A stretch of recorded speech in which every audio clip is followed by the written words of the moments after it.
আপনার বয়স কি ২১ বছর? আপনার কি পাসপোর্ট আছে? আপনি কি শারীরিকভাবে সুস্থ?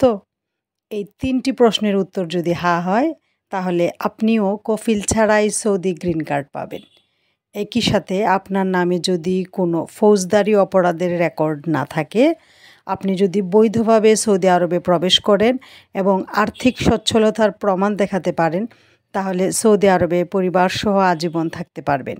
কাজ ও ব্যবসার সুযোগ সবই পাবেন। হ্যাঁ, ঠিকই শুনছেন।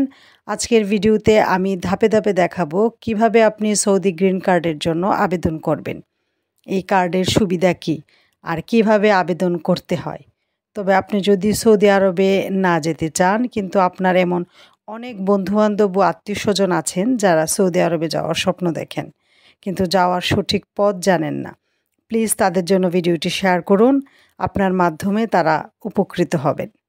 তাহলে আর দেরি নয়, ঝটপট আমাদের চ্যানেলটি সাবস্ক্রাইব করে আমাদের সাথেই থাকুন।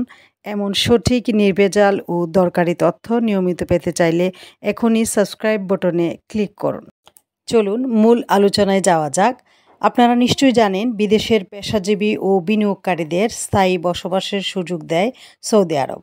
মূলত রেসিডেন্সি প্রোগ্রাম বা পিআরের আওতায় দেশটি এই সুযোগ দেয়, যা সৌদি গ্রিন কার্ড নামে পরিচিত। এই প্রোগ্রামের মাধ্যমে বিদেশি নাগরিকেরা কোনো স্থানীয় স্পন্সর বা কফিল ছাড়াই দেশটিতে বসবাস করতে পারেন, কাজ এবং ব্যবসার সুযোগ পাবেন। দেশটির ভিশন 2030 এর অংশ হিসাবে এই উদ্যোগ নেওয়া হয়েছে, যার মূল লক্ষ্য সৌদি অর্থনীতিতে আরও শক্তিশালী করা, একই সাথে বিদেশি মেধা ও বিনিয়োগকারীকে সৌদি আরবে আকৃষ্ট করা। প্রথমে আসুন দেখে নিই এই রেসিডেন্সি প্রোগ্রামের সুবিধাগুলো। আপনি যদি এই রেসিডেন্সি প্রোগ্রামের আওতায় সৌদি আরবে যান, তাহলে আপনি পরিবার নিয়ে সৌদি আরবে থাকার সুযোগ পাবেন। এরপর যে কোনো বেসরকারি প্রতিষ্ঠানে কাজ করার স্বাধীনতা পাবেন। চাইলে নিজের ব্যবসা শুরু করতে পারবেন। শুধু কি তাই, সৌদি আরবে সম্পত্তি কেনা ও তার মালিকানা লাভের সুযোগ পাবেন। তবে মক্কা, মদিনা বা সীমান্ত এলাকার সম্পত্তির মালিক হতে পারবেন না। নিজ দেশ থেকে অবাধে আসা যাওয়ার সুযোগ পাবেন। সৌদি আরবে মূলত 2 ধরনের রেসিডেন্সি পাওয়া যায়। এর মধ্যে প্রথমটি হচ্ছে স্থায়ী রেসিডেন্সি। এটির জন্য আপনাকে এককালীন 8 লাখ সৌদি রিয়াল ফি দিতে হবে, যা বাংলাদেশি টাকায় প্রায় 2,59 লাখ। আপনি এই রেসিডেন্সির আওতায় আজীবন বৈধভাবে সৌদি আরবে থাকতে পারবেন। এর পরেরটি হচ্ছে নবায়নযোগ্য রেসিডেন্সি।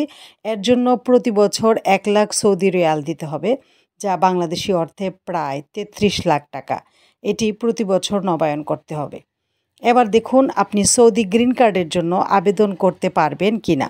আসলে আবেদনের নিয়মগুলো খুবই সহজ, কারণ বয়স 21 বছরের বেশি হলেই আপনি আবেদন করতে পারবেন এবং আপনার নিজ দেশের বৈধ পাসপোর্ট থাকতে হবে। আপনাকে শারীরিকভাবে সুস্থ থাকতে হবে। আপনার নামে কোনো ফৌজদারি অপরাধের রেকর্ড থাকা যাবে না। বৈধভাবে সৌদি আরবে প্রবেশ করতে হবে। সবশেষে আর্থিক সচ্ছলতার প্রমাণ দেখাতে হবে। নিয়ম জানার পর যদি আবেদন করতে চান, তাহলে আবেদনের সহজ প্রক্রিয়াটি দেখুন। প্রথমে pr.gov.sa এই অফিসিয়াল ওয়েবসাইটে যান। সেখানে একটি অ্যাকাউন্ট তৈরি করে অনলাইন ফর্ম পূরণ করুন। এরপর প্রয়োজনীয় কাগজপত্র যেমন passport, bank statement, medical report upload করুন। পরের ধাপে অনলাইনে নির্ধারিত ফি জমা দিন, ব্যাস এটুকুই। এরপর মাত্র 1 থেকে 3 মাস অপেক্ষা করুন, কারণ আবেদনের অনুমোদন পেতে 1 থেকে 3 মাস সময় লাগতে পারে। আপনাদের জন্য আরও গুরুত্বপূর্ণ কিছু বিষয় বলছি, যা কাজে লাগবে। জেনে রাখা ভালো, আপনি সৌদি গ্রিন কার্ড পেলেও আপনার সন্তানেরা স্বয়ংক্রিয়ভাবে রেসিডেন্সি পাবে না। এর জন্য কিছুটা সময় লাগবে। এছাড়া মক্কা, মদিনা এবং সীমান্ত অঞ্চলের মধ্যে কোনো সম্পত্তি কিনতে পারবেন না। আর নবায়নযোগ্য রেসিডেন্সি সময়মতো নবায়ন করতে হবে। আজ এ পর্যন্তই। মনে রাখবেন, সৌদি আরবে যাওয়ার স্বপ্ন দেখা আর সেটি বাস্তবায়নের পথ আপনার খুবই কাছে। আশা করি সেই স্বপ্ন পূরণে এই ভিডিওটি আপনার ও আপনার পরিবারের উপকারে আসবে। তাই প্লিজ আমাদের চ্যানেলটি সাবস্ক্রাইব করুন, যাতে আমরা এমন ভিডিও নিয়ে আবারও হাজির হতে পারি। আপনার এবং আপনার পরিবারের সৌদি যাত্রা হোক নিরাপদ, সফল এবং আনন্দময়।